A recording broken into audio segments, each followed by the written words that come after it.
Ini adalah kekuatan kita sebagai generasi muda. Kita harus selalu siap dan mempersiapkan diri. Dari dulu siap. Masalahnya pemerintahnya siap nggak?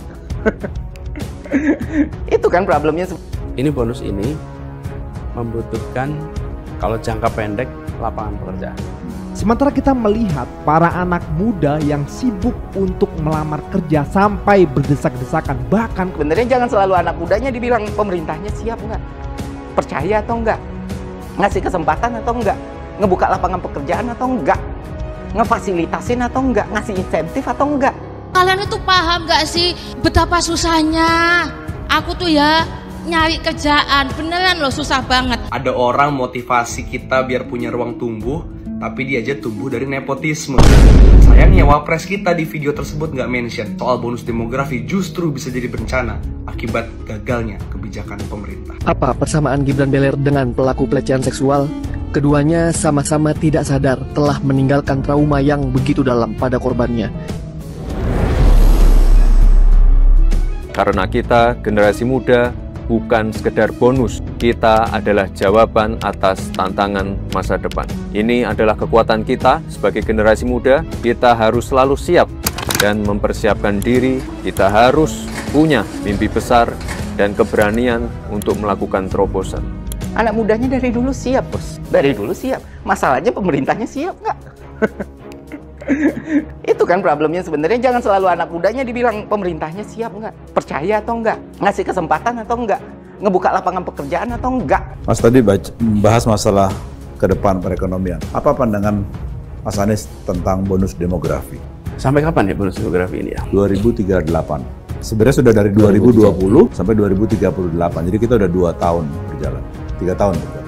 Ini bonus ini membutuhkan kalau jangka pendek lapangan pekerjaan yang paling dekat, karena mereka sudah sekolah, mereka perlu lapangan pekerjaan.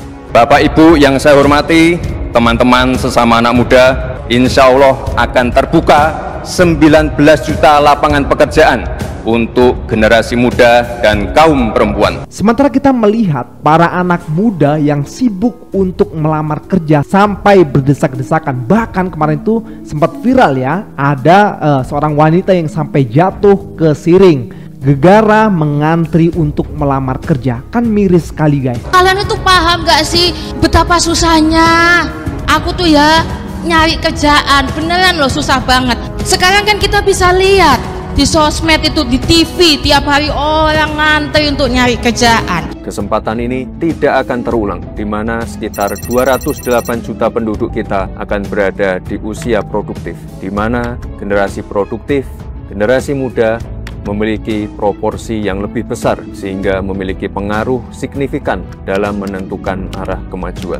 Ini adalah peluang besar kita, ini adalah kesempatan emas kita untuk mengelola bonus demografi agar bukan menjadi sekedar bonus. Mungkin teman-teman semua ya udah memahami nih arti bonus demografi, ya kan? Tapi gue harus ngejelasin ke teman-teman kalau bonus demografi itu bukan outcome atau output, tapi tools. Itu alat, itu kendaraan yang mengantarkan Indonesia menuju mimpinya. Indonesia yang sekarang itu negara berkembang, bermimpi menjadi negara maju. Dan karena kita punya bonus demografi, maka mimpi itu terlihat nyata gitu dan bisa diraih gitu, ya kan? Nah, itulah kenapa bonus demografi tadi memang harus diupayakan sebaik mungkin, karena inilah kendaraan kita menuju status negara maju tersebut. Anak mudanya dari dulu siap, bos. Dari dulu siap. Masalahnya pemerintahnya siap nggak? Itu kan problemnya sebenarnya. Jangan selalu anak mudanya dibilang pemerintahnya siap nggak. Anak mudanya dari dulu siap, bos. Dari dulu siap. Masalahnya pemerintahnya siap nggak? Itu kan problemnya sebenarnya. Jangan selalu anak mudanya dibilang pemerintahnya siap nggak, percaya atau enggak, ngasih kesempatan atau enggak, ngebuka lapangan pekerjaan atau enggak, ngefasilitasin atau enggak, ngasih insentif atau enggak, atau enggaknya gak usah jauh-jauh, ngeprioritasin atau enggak. Yang bisa kita lihat sekarang susunan kabinet deh. Ada banyak anak muda memang di kabinet Indonesia sekarang gitu yang dikasih kepercayaan berlebih. Tapi berapa banyak dari anak muda itu yang benar-benar mendapatkan jabatan dan kepercayaan itu based on prestasi dan sumbangsi yang udah dia kasih ke Republik ini. Bukan berdasarkan dia dari keluarga mana, dia dari partai mana, dia tim ses mana. You name it. Ada. Tapi seberapa banyak? Itu aja udah tergambar gimana fokus pemerintah ke bonus demografi yang selalu digembar-gemborkan ini. Itu aja sudah tergambar gimana prioritas pemerintah saat ini. Dan dari situ aja udah terlihat sebenarnya yang bermasalah itu di mananya, di anak mudanya kah atau sistemnya kah? Nah ini yang jadi PR kita. Yang dibahas bukan bonus punya bapak mantan presiden, bukan juga bonus punya paman Hakim MK, tapi dislike-nya banyak banget. Apa karena yang ngomong Mas Gibran, anaknya mantan presiden? Gak tahu sih. Publik masih ramein soal MK dan jalur jadi wapres. Tapi coba deh, apa udah nonton sampai habis? Atau cuma lihat wajahnya, langsung skip?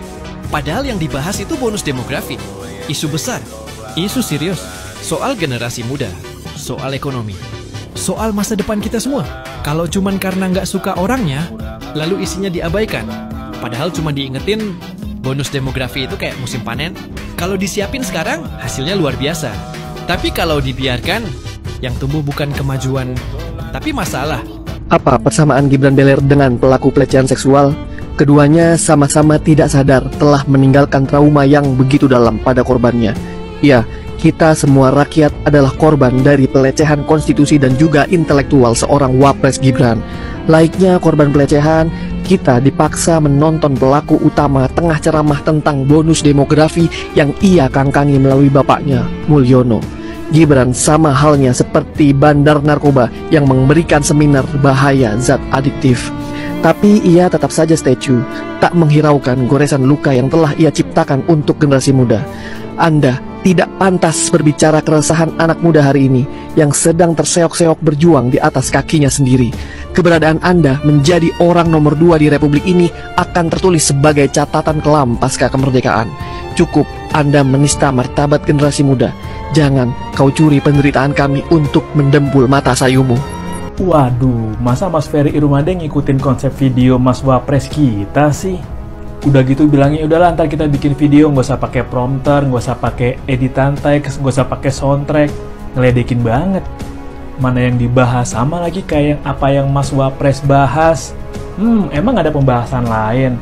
Mana Mas Ferry juga nanyain gimana nih kontribusi pemerintah untuk menyiapkan 2030 dan bonus demografi yang ada di 2045. Mana Mas Ferry juga bilang kalau pemerintahan sekarang akan menentukan bagaimana 2030 nanti. Ayo dong Mas Wapres, bikin dong pernyataan bagaimana langkah pemerintah untuk menyiapkan Indonesia di 2030 dan mempersiapkan untuk 2045 nanti. Mas Wapres kan orang nomor 2 di Indonesia nih. Tentu dong punya kemampuan untuk menjabarkan bagaimana tugas pemerintah mempersiapkan bonus demografi nanti. Jangan mau kalah Mas Wapres sama masyarakat sipil. Ayo bikin video pernyataan dan penjabaran yang lebih jelas dari apa yang Mas Ferry buat.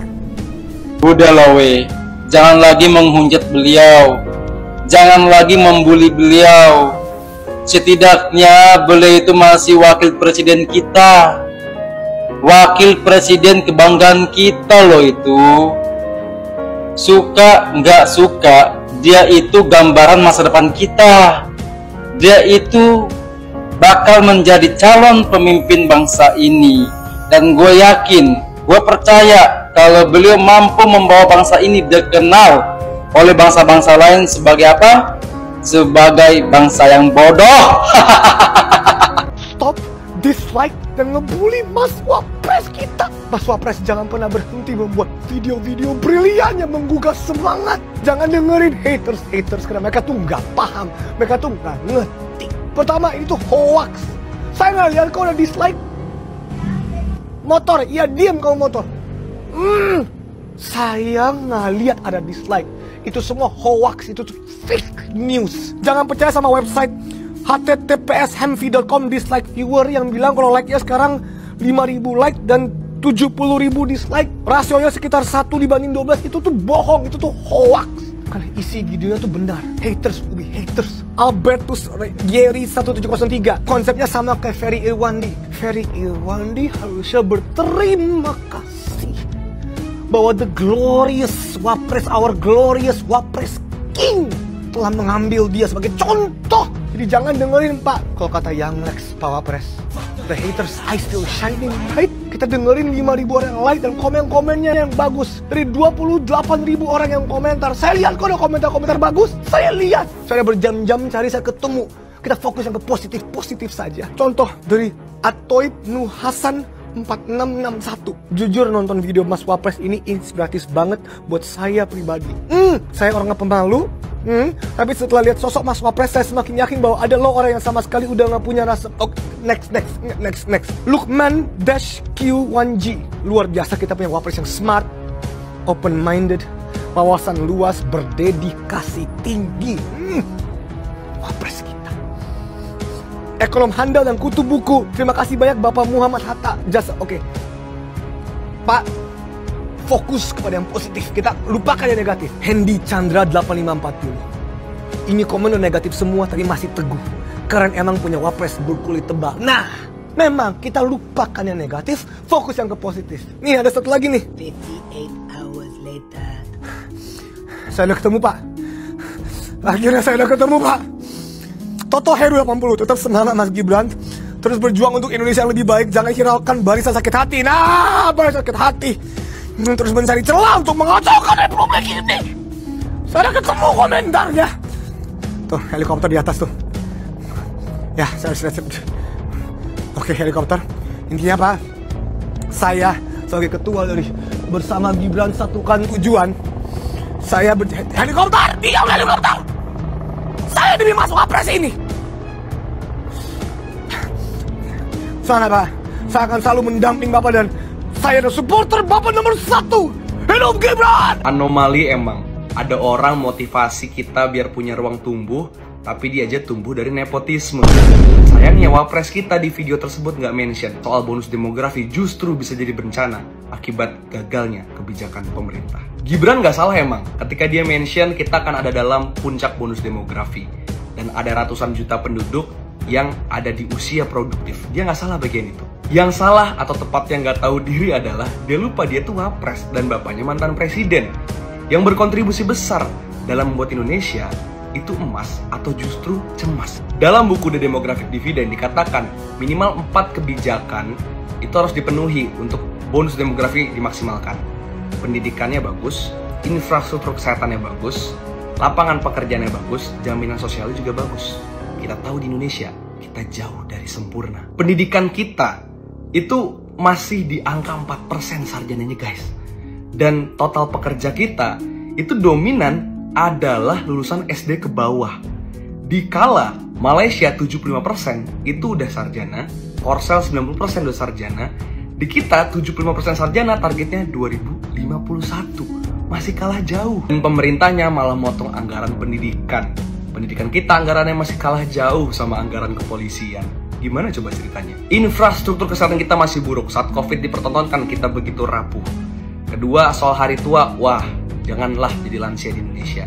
Jauh dari kata sejahtera dan juga dipenuhi layanannya. Lapangan pekerjaan, 10 juta Gen Z menganggur, dan sekarang PHK di mana-mana. Iya, Jepang dan Korsel memang contoh berhasil. Mereka manfaatin bonus demografi pada tahun 2000-an ke bawah. Sekarang pertumbuhan ekonominya begitu pesat karena bonus demografinya.